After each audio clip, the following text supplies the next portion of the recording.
अपने माता पिता की अकेली संतान सन्नी का रंग ढंग कुछ अलग ही था। माँ मैं कॉलेज जा रहा हूँ। देख बेटा, कोई शिकायत नहीं आनी चाहिए, बता दे रही हूँ, वरना तेरी खैर नहीं। अरे नहीं आएगी माँ, दुनिया जलती है तेरे बेटे से। अच्छा चल बाय। सन्नी बस की लाइन में खड़ा था कि तभी बस आ जाती है। वहाँ खड़ी एक लड़की बस में चढ़ने की कोशिश करती है कि हटो हटो, कॉलेज के लिए देर हो रही है। आ जाती हो सज धज कर, काम ही क्या है तुम लड़कियों को, सिर्फ शॉपिंग और घूमना। सन्नी लड़की को धक्का मारकर बस में चढ़ जाता है। अरे भैया कुछ तो शर्म कर लेते हैं, बेचारी लड़की को धक्का दे दिया, वो गिर जाती तो। अरे गिर जाती तो गिर जाती, कॉलेज के लिए देर हो रही है, आप अपना काम करें। पास बैठा एक आदमी उस लड़की को सीट देता है। तुम बैठ जाओ बेटा, हो सकता है तुम्हें चोट आई हो। लड़की बैठने वाली होती है कि सन्नी झट से उस सीट पर बैठ जाता है।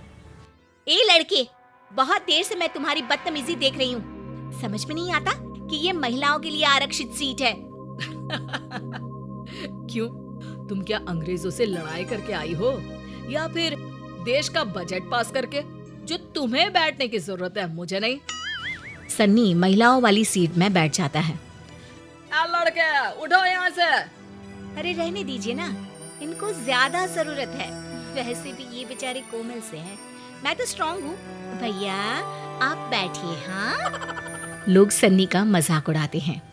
सन्नी लड़कियों और औरतों की बिल्कुल इज्जत नहीं करता, उन्हें मान सम्मान भी नहीं देता, जिससे उसके माता पिता भी काफी परेशान रहते थे।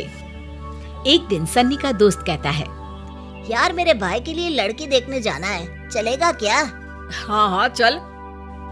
लड़की वालों के घर में दोस्त की माँ कहती है, बहू के रूप में हमें आपकी बेटी पसंद है।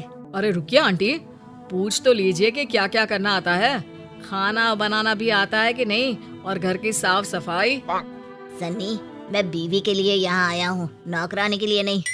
अरे भैया इतना सर नहीं चढ़ाना चाहिए इन लोगों को। और तो और इसके पापा से पूछ लो कितना दहेज देंगे। वो क्या है ना, एक तो इनकी लड़की को रखो और वो भी फ्री में। तभी लड़की बोल पड़ती है, अच्छा होगा कि आप लोग यहाँ से चले जाएं। लड़कियों के लिए ऐसी सोच रखने वालों से तो मैं खुद ही शादी नहीं करूंगी। ओए होए, अकड़ तो देखो मैडम की। अरे भाई लड़की हो लड़की, भूल गई क्या? माँ बाप नहीं रखने वाले जिंदगी भर। तभी लड़की के पिता बोलते हैं, बिल्कुल रखेंगे, बेटी है हमारी, और निकलो यहाँ से। दोस्त की माँ सन्नी को कहती है, बेटा ऐसा है कि तुम अब अपने घर जाओ, ये सोच मुझे अपने बच्चों में नहीं डालनी, और अच्छा होगा कि मेरे बेटे से अब मिलना भी मत कभी भी। सन्नी को बेइज्जती महसूस होती है। वो वहाँ से निकल रहा होता है कि उसके कान में लड़की की माँ की आवाज आती है, अरे पता नहीं कैसे कैसे संस्कार देते हैं माँ बाप अपनी औलाद को। सन्नी को गुस्सा आ जाता है, लेकिन वो घर आकर अपने कमरे में चला जाता है। क्या हुआ बेटा, क्यों मुंह लटका हुआ है? सन्नी माँ को सारी बात बता देता है। शाम को माँ पिता से सारी बात कहती है। क्या किया जाए, अब इसका कोई इलाज भी तो नहीं है। तभी वहाँ पिता के दोस्त आते हैं। अरे मोहन भाई, मैं सुमन को कुछ दिनों के लिए तुम्हारे घर रखना चाहता हूँ। आप तो जानते ही हैं, माँ है नहीं इसकी, और मुझे काम के लिए विदेश जाना पड़ रहा है। वो सुमन को इनके घर छोड़ जाते हैं।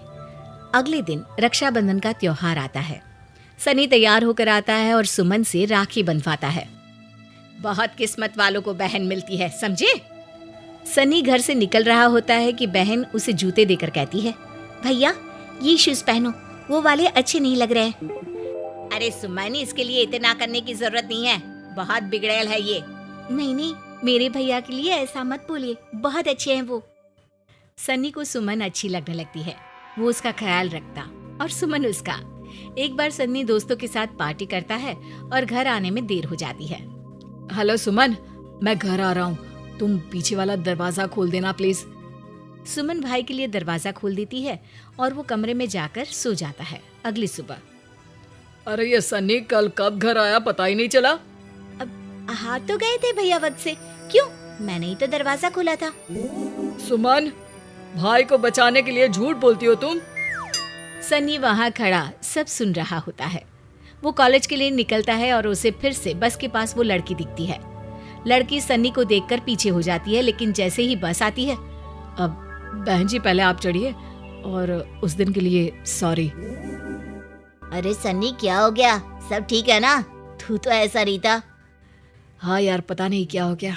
चल कॉलेज चलते हैं। सनी और उसका दोस्त कॉलेज जाते हैं, जहाँ एक लड़की को उसका दोस्त परेशान करने की कोशिश करता है। आय हाय, कितनी सुंदर हो, क्या खाती हो जाने मन? सनी को ये देखकर गुस्सा आता है। वो क्या खाती है वो बाद में बताएगी, लेकिन आगे से तूने किसी भी लड़की को छेड़ने की कोशिश की ना, तो तू ये मेरी चप्पल देख रहा है, वो तू पहले खाएगा, समझा? यार तू पागल हो गया है क्या? तू अब हम लोगों जैसा नहीं रहा। अच्छा है, तू कोई और दोस्त देख ले। नहीं रहूंगा मैं तेरे साथ, लेकिन तुझे तो सुधार ही दूंगा। अरे चल चल, बहुत देखे तेरे जैसे। वैसे तुझे हो क्या गया है अचानक से? सन्नी भी नहीं समझ पा रहा था कि उसे क्या हो गया है। अब वो महिलाओं को बस में सीट देता, उनकी इज्जत करता, उनका ख्याल रखता। एक बार सन्नी सुमन के साथ बाजार जा रहा होता है कि सुमन के पास उसकी सहेली का फोन आता है। भैया, पास में मेरी सहेली रहती है, वो रो रही थी, मुझे उससे मिलना है, आप ले चलेंगे? सनी सुमन के साथ उसकी सहेली के घर जाता है, जहां उसे देखने वाले आए होते हैं। अरे क्या हो गया? जो लोग मुझे पसंद करने आए हैं, वो लोग पापा से ढेर सारा पैसा दहेज के लिए मांग रहे हैं। मेरी पढ़ाई छुड़वा कर घर के काम करने के लिए कह रहे हैं। वो रोने लगती है कि सनी बोल पड़ता है। मैं बात करता हूँ उन लोगों से। सनी उन लोगों के पास जाता है। अगर आप लोगों को घर का काम करवाने के लिए लड़की चाहिए तो नौकरानी रख लीजिए ना। माता पिता ने लड़की को पढ़ा लिखा कर खुद के पैर पर खड़ा करने लायक बनाया है, आप उसके पैर काटने में लगे हो। सनी बोला जा रहा था और सुमन भाई को देख रही थी। वो लोग घर आ जाते हैं। सुमन माँ को सारी बात बताती है। अरे ये कैसे? सनी में इतना बड़ा बदलाव कैसे आया? सनी से यही सवाल उसके दोस्त ने भी पूछा होता है, और तब उसे समझ में नहीं आता कि उसमें इतना बड़ा बदलाव कैसे आया।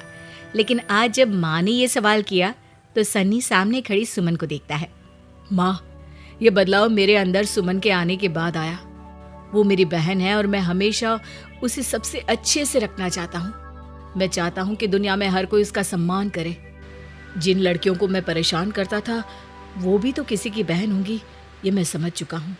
और ये भी कि औरतों का सम्मान हर शिक्षित और सभ्य समाज की पहली ज़रूरत है।